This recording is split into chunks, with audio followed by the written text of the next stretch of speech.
What's up mga brad? DownShiftVinci here. Good morning. Sorry kung ngayon lang ako nakapag-upload ulit kasi sobrang busy ko talaga ng mga nakarang araw. But anyway, since kinilik nyo tong vlog na to, nabasa nyo naman siguro yung title. Kaya yan, pag-uusapan natin kung bakit importante ang riding gears. Kasi nung mga dati pa, marami nagko-comment sa akin kung bakit daw hindi daw nagra-riding gears or what. So yun nga, straight to the point na tayo. Bakit nga ba mahalaga ang riding gears? No-brainer to mga brad, lalo na ako nagmumotor ka. Kasi daming instances na pag sumemplang ka, wag naman sana, ang daming maapektuhan sa katawan mo. Kaya napaka-importante talaga ng riding gear. So, unang-una, syempre, hindi itong chronological order or in order itong mga sasabihin ko. Pero, mag-start tayo sa taas kung bakit importante ang riding gear. So, syempre, unang-una, helmet. Maraming klase ng helmet. Merong half face, merong full face, merong modular helmet, meron yung parang motard. Lahat yan safe unless yung gagamitin yung helmet is substandard. Paano sinabing substandard? Maraming helmet ngayon na low quality, ang bilis masira, tapos isang semplang lang, na agad, sira na agad, ganyan. Kaya napaka-importante talaga ang helmet. Pero ang pinaka-recommended ko talagang helmet guys is yung full face. Yan, ito yung full face mga brad. Yan, diba? Kasi pag full face ang gamit mo na helmet, kahit anong parte ng ulo mo, safe yan kapag sumemplang ka. Unless, kapag yung gamit mo nga na helmet is substandard. Kasi mayroon mga ganong helmet na semplang lang, basag yung shell, crack yung shell, etc. Pero, syempre, kung kung good quality ang helmet mo, safe na safe ka, especially kung Spyder ang gamit mo, di ba? Ang dami ng instances na mga nagpruweba na safe ang Spyder helmet, mga brad.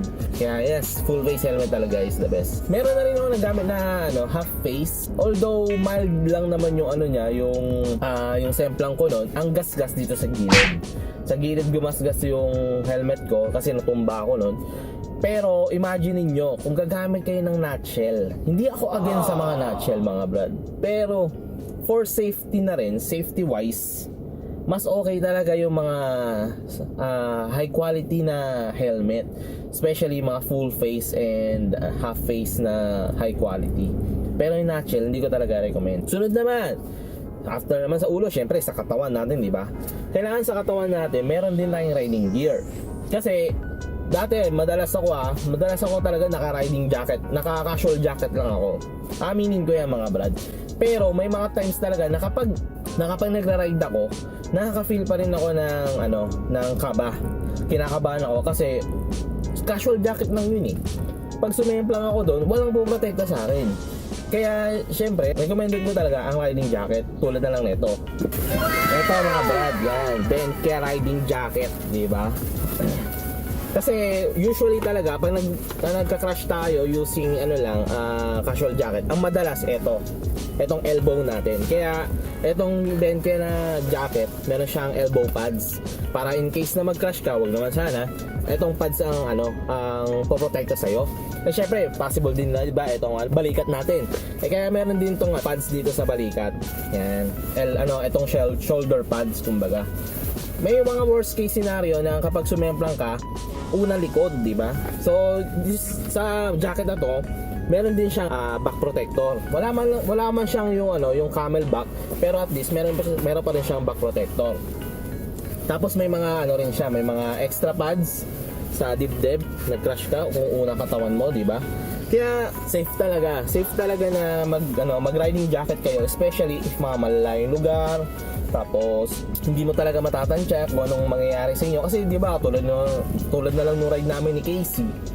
Hindi namin in-expect na sisemplang siya. Ang worst pa wala siyang riding gear. Kaya yun.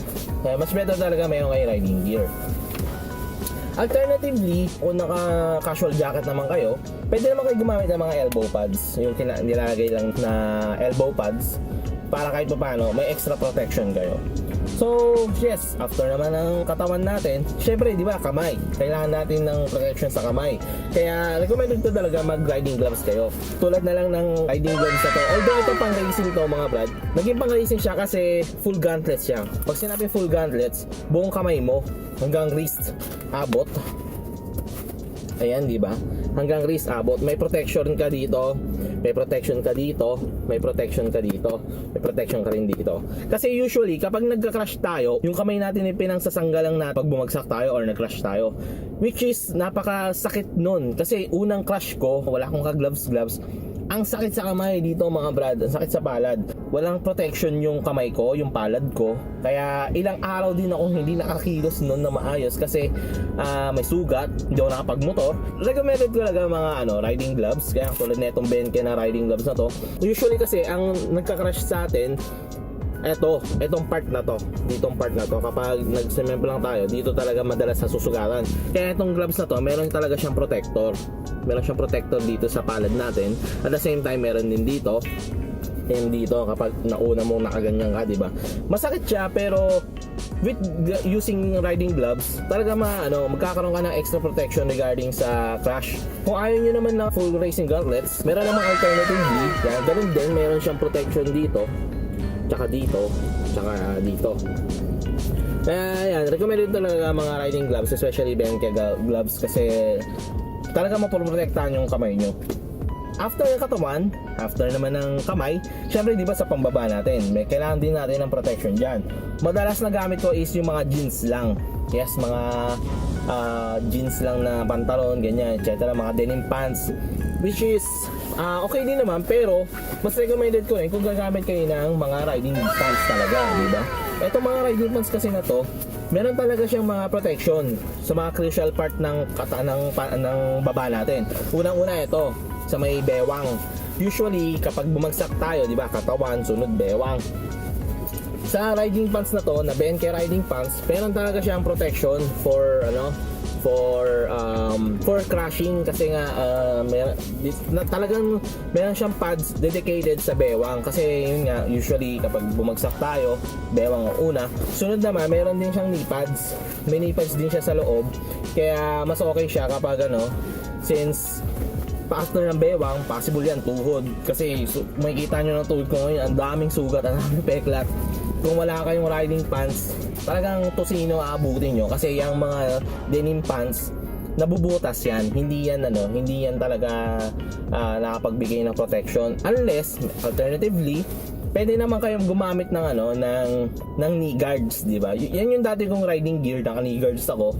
Kaso there are times kasi talaga na kahit na may knee guards, na bubutas pa rin, nasisira pa rin, natatanggal pa rin. Whereas kung naka proper riding pants talaga kayo, at least pads nyo sa loob ng pants secured, hindi siya matatanggal, hindi siya masisira. Mapupunit man, pero at least merong pads. Unlike sa mga riding gear na knee pads, knee guards, etc., there are times talaga na natatanggal siya. Kaya yan, recommended ko rin tong Benkia na riding pants, kasi pwede mong gawin tong full suit sa riding jacket ko, since meron siyang zipper sa likod. Ayan, at kukunik mo lang yung dalawang zipper na yan para maging full siya. Then lastly, hindi kompleto ang riding gear mo kung wala kang sapatos. Yes, usually itong sapatos, hindi naman talaga siya crucial pagdating sa crash. Pero kapag sobrang sama talaga ng bagsak mo, sobrang lakas ng impact sa'yo, sobrang lakas ng low slide mo, may tendency talaga kahit yung paa mo masusugatan eh. Kasi unang-una, yung mga sapatos na natin, hindi naman talaga nakapag-protection yan. Wala naman talagang pads yan, wala naman guards yan, etc. Whereas kung proper riding gear talaga na riding shoes, yun, meron siyang protection tulad na lang nito. Yan, itong riding boots ng Benkia, mga brad. Meron siyang pads dito na mapoprotektahan yung ankle natin. Then dito, ito yan, matigas din yan. And then ito, matigas din to, kasi ito pang shift natin to, di ba? Itong part na to. Tapos yun nga, may mga parts sa shoes na to na meron siyang mga protection. Unlike sa ibang casual shoes lang na kapag isang crash lang, punit agad yun, panigurado, sira agad yun. Kaya mas okay talaga naka-proper riding gear kayo pagdating sa ride, especially kung sapatos. And by the way, waterproof nga pala to mga brad. Waterproof to, na kahit na maulan na, kahit na mabasa, etc., kahit na ilubog mo sa tubig, hindi ka mapapasukan ng tubig, since yun nga, waterproof. Kaya Recommended ko rin to kung especially kung madalas kayo mag-ride ng basa, maulan, lalo na kung long ride, di ba? Napakapangit ng feeling na yon na umuulan tas basa sa sapatos mo, di ba? Kaya yan, mas okay talaga kung naka proper riding gear kayo, especially itong Benkia na waterproof shoes. So, yun. Alternatively, kung ayaw niya naman ng waterproof, meron naman mga casual shoes na mukhang casual shoes pero may extra protection. Katulad na lang ng Benkia na to. Yan, yung madalas ko laging gamit. Puro naman at the same time, meron siyang proper protection sa paa ko, di ba? Kaya yan, kaya napaka-importante talaga ng ng mga riding gears sa pag-ride natin, since papoprotektahan tayo, maliligtas tayo, hindi tayo magkakasugat. Kaya recommended ko talaga mag-suit kayo ng riding gear. Medyo ironic to since ako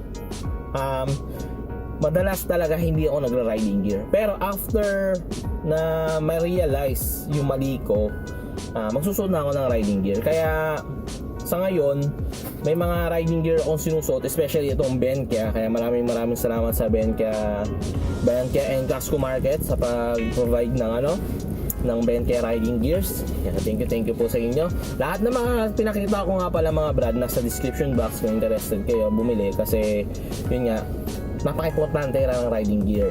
So, yun. Sana may natutunan kayo. Sana may na-realize kayo sa vlog na to. Sana nabigyan ko kayo ng reason kung bakit kailangan nyo talaga mag-riding gear. Kaya yun, mabilis ang vlog lang mga brad, since medyo busy nga talaga ako ngayon and wala naman ako ma-upload. Pero this February talaga mag-upload na maraming video.